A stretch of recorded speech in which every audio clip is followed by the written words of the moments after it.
Why not go for the big deal at this point? You mentioned the president's position earlier. His position always was $2 or $3 in spending cuts for every dollar in new revenue. Right now, you're going at a rate of $4 in spending cuts for every dollar in new revenue. Are you prepared to sit down and talk about a much bigger deal?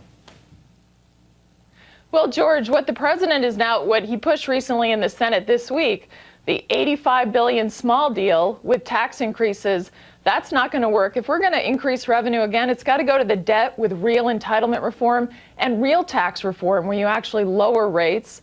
And I think that none of that's been in this discussion. So absolutely, I think we need to do a big agreement for the country because we haven't dealt with the fundamental drivers of our debt, the entitlement programs, and the tax reform has to be done uniformly and lower rates. But are you willing, then, let me just be clear here, you're willing, if tax reform goes forward and if the president is willing to talk about entitlement reform and Medicare and Medicaid, other entitlement programs, you're saying you're willing to have an agreement that actually raises revenue?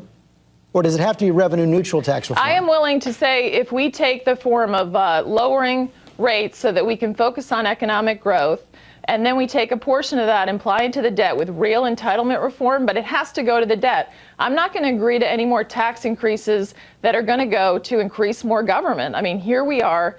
That's what the latest proposal is from the president. This sequester has to be dealt with within existing spending and alternative cuts, and we need real entitlement reform and real tax reform. That's what we need for the country if we're going to drive down our debt and also be focused on economic growth. That might be a little bit of an opening that can be seized on later, although it may not happen anytime soon. But Senator Ayotte, thank you very much for your time this morning.